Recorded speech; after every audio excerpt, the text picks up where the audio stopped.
민주당은 대통령과 국방장관의 이 통화 사실을 고리로 공세 수위를 높이고 있는데요.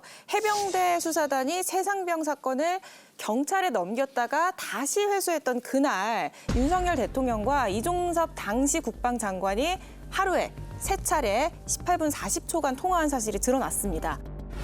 부적절한 전화통화.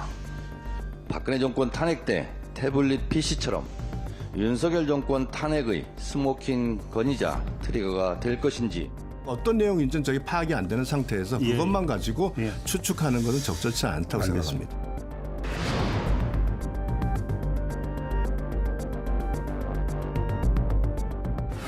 야권에서는 이게 외압의 핵심이다. 박근혜 전 대통령 탄핵의 결정적 계기가 됐던 태블릿 PC에 비유해서 얘기를 하더라고요.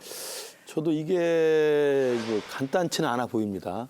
그러나 이제 대통령과 국방장관 간의 그 민감한 시기에 전화를 했다는 이유 사실만 가지고 대통령이 경로를 하고 외압을 해서 직권남용을 했다라는 법리적 혐의까지 연결되는 건 아니거든요. 직권남용죄라고 하는 형사처벌 대상이 될 것인가에 대해서는 아직도 여전히 많은 과제가 남아있다는 생각이 들고요. 그건 좀 분리를 해서 봐야 되고, 제가 조금 이제 들여다보는 것은 이종섭 장관과 용산 대통령실의 이제 해명이 조금씩 바뀌고 있다는 점이죠. 3차례 통화를 했는데 방산 수출에 관한 것이었다. 좀 납득하기는 어렵잖아요. 이건 사실 방산 수출을 이야기하려고 하는 건 저는 아닐 거란 국민적인 좀 시선이 있을 거예요. 뭐 모르겠습니다만. 그래서 저는 이 새롭게 밝혀지는 사실에 대해서 공수처가 좀 더 법리와 사실에 따라서 수사를 하길 바라고, 단지 저는 이게 있는 그대로 밝혀진다 하더라도 무슨 직권남용을 물어서 탄핵까지 이야기하는 건 저는 어불성설이라고 생각합니다.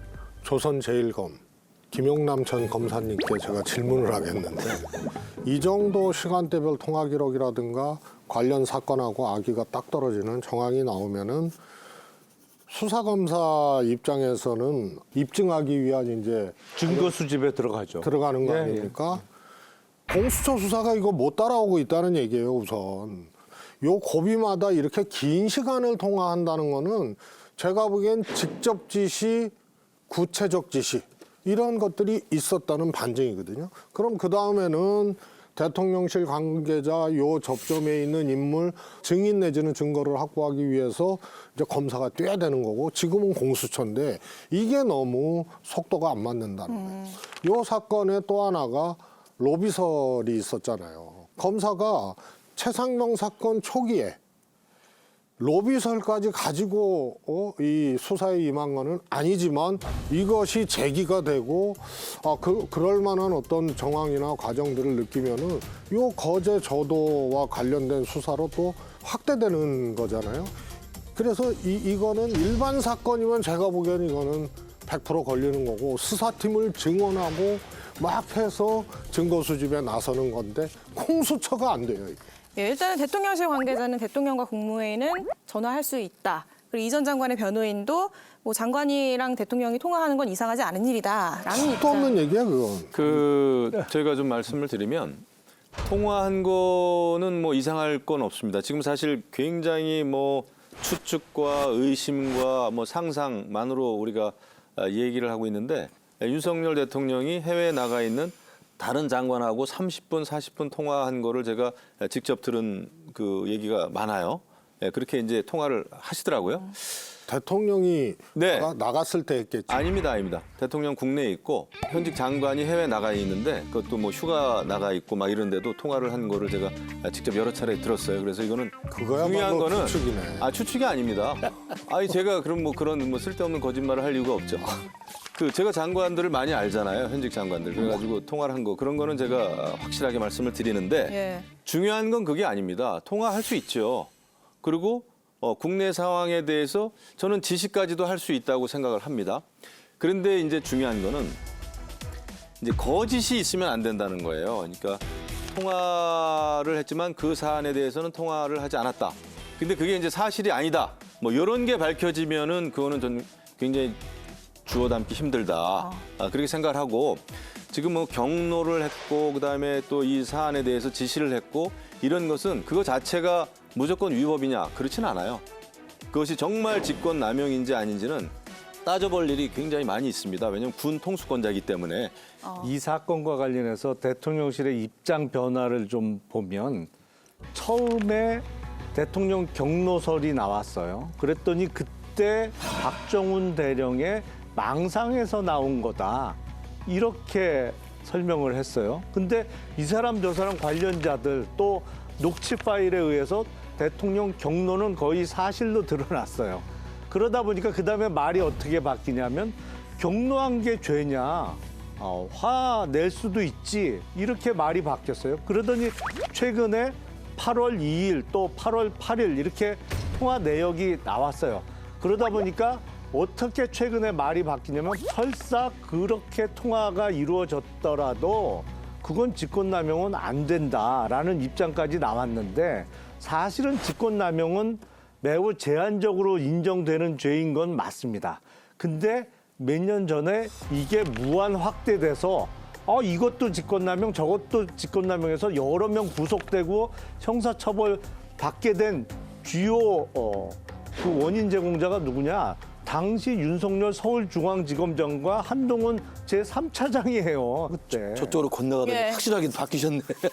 아니, 근데 대통령이 뭐 개인 전화로 통화한 거 요거를 두고도 뭐 갑론을박이 벌어지고 있는데 어떻게 보세요? 그건 아니죠. 장관하고 통화할 때요. 대통령이 이거는 업무니까 업무 전화를 해야 되겠구나. 업무용. 뭐 그렇게 하진 않습니다. 그리고 하다가 그러면 개인적인 일 물어보면 장관 잠깐만 내가 개인 용무니까 개인 전화로 할게. 이렇게 합니까? 이거는 정말 제가 볼 때 말장난이에요. 그래서 어느 전화로 했는지는 그렇게 중요하지가 않다. 아니 그게 별 상관 없는 문제가 아닌 것 같은데요, 전혀. 아니, 전화를 기본적으로 하다가 대통령께서 중간에 보안 의식에 좀 심각한 문제가 있으신 거 아닌가요? 아니 전화를 하다가 개인적인 뭐 일인지 이런 거를 구분해 가면서 탁탁탁탁 그렇게 못한다니까요. 사람이기 때문에. 아니 청와대 설명대로 정말 방산 수출과 관련된 통화라면 당연히 업무 내용이고 비화폰으로 거셨어야 되는 거 아닌가요? 당연히. 저는 전화기 가지고 얘기하는 거는 조금 넌센스 같더라고요. 정무수석께서 한번 설명해 두 가지인데요. 우선 대통령의 업무상 회의든 뭐 통화든 이런 거는 다 기록입니다. 그래서 수석 회의를 하더라도 그 기록만 하는 사람들이 배석을 해갖고 다 기록을 하잖아요. 이거는 대통령이 국정 책임자로서 방산 수출로 업무상 통화를 했다 그러면 그 옆에서 대통령의 업무에 대해서 기록을 해야 되는 거예요. 그다음에 또 하나는 대통령의 보안입니다. 보안이라는 거는 정말 핵심 기밀을 대통령의 통화에서 도청을 했느냐 혹은 얻었느냐 이런 차원의 문제가 아니고요. 대통령의 동선, 예. 언어 한마디 또 이런 것들이 전부 보안 사항이기 때문에 대통령은 따라서 개인 폰을 사용할 일이 없고 사용해서도 안 돼요. 그럼 문재인 전 대통령 안 했죠. 그 폰을 죽인 건 아니고 아예 그냥 5년 동안 사용 안 하고 그래요? 퇴임 후에 사용을 한 거고요. 저희 또 말 나온 김에 판보라니까 정치인과 휴대폰 얘기를 좀 해볼까 합니다. 좀 사건 사고들 생각나는 거 많거든요. 근데 최근에 정치인들도 통화를 하면서 녹음을 많이 하는 모양이에요. 근데 그걸 스스로 내가 녹음했다라고 먼저 공개하는 분들도 최근에는 꽤 있던데 잘 이해가 안 돼요. 그거 결코 좋아 보이지 그 않거든요. 대표적인 생각나는 사람이 이준석 대표하고 배현진 의원 같은데. 그러면 이제 그분들하고 통화할 때는 식사하셨어요? 예, 했습니다. 그러니까 그런 뭐 얘기만 드셨어요? 설렁탕이요. 맛있었어요? 이러고 끝내야 되는 거야. 예? 그 조심하게 될까요? 당연히 조심하게 되죠.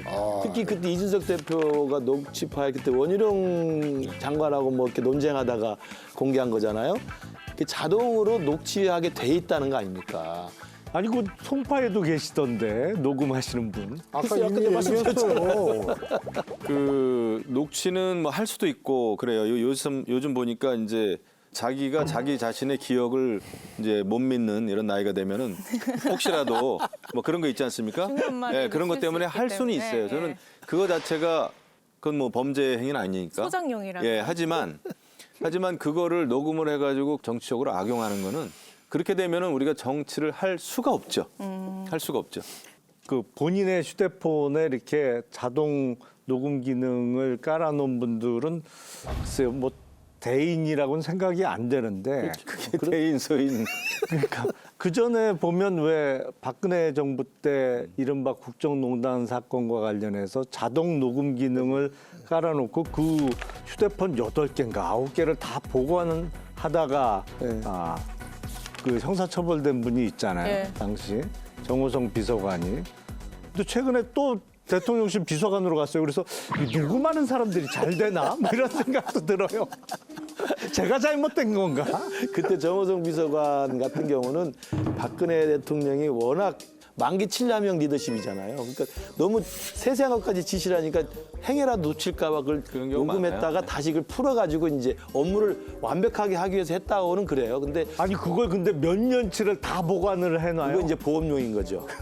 아니면은 기억이 잘 나지 않았든지. 그러면서 또 이제 관심이 받았던 게 정치인들이 무슨 핸드폰 쓰냐 관심을 두는 경우들이 있더라고요. 아이폰이냐 아니면 갤럭시냐. 저는 뭐 의원 활동할 때는 그 비서들 마음입니다. 아 요새 의원님 이런 게 잘 나왔거든요. 요거 괜찮습니다. 그러면은 아 그냥 그렇게 하고 그랬어요. 저는 갤럭시파입니다.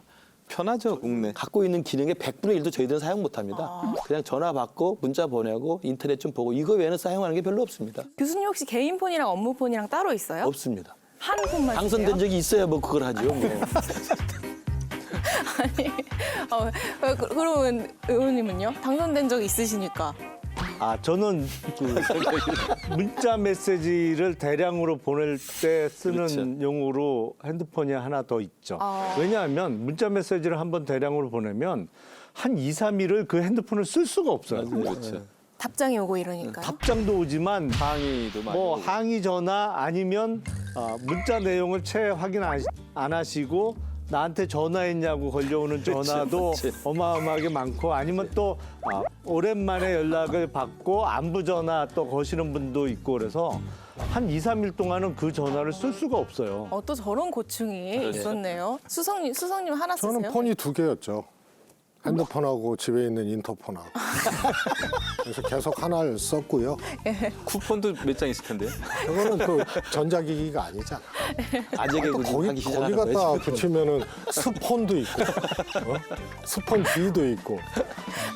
기종은 달랐고요. 기종은 아이폰 썼을 때도 있고 갤럭시 폰 썼을 때도 있고 지금은 갤럭시 폰 쓰고요. 근데 아이폰은요. 민주당이 야당 때 좀 주로 쓰는 것 같아. 막 주변에서도 권하고. 왜요? 상대 정권이 믿을 수 없는 정권이니까 아이폰 써야 된다. 뭐 다 감시 내지는 다 체킹할 수가 있다. 뭐 이래서 야당 때는 민주당이 야당 때는 아이폰 쓰는 의원들이 많았다. 그러니까 보안이 강하다는 예, 그 장점 예, 때문에, 그 평가 때문에 그 말씀을 하신 것 같은데. 근데 한동훈 위원장님은 말이에요. 네. 비번 본인 얘기한다고. 폰에 대해서는 철저하게 뭐 책상 밑에서 보고 비번 안 풀고 본인이 남의 폰 찍히는 거는 또 그거는 아주 선호하시는 것 같아. 뭐 도서관에서 찍히든 집 앞에서 가다가 뒷모습 찍히든 그건 좋아하고 본인 폰은 철통망하는 것 같아. 마무리를 좀 해볼까요? 차라리 나를 찍어라. 내 전화는 절대 못 안 찍는다. 된다. 뭐 이런 거. 뭘 찍었는지 보는 것도 안 된다.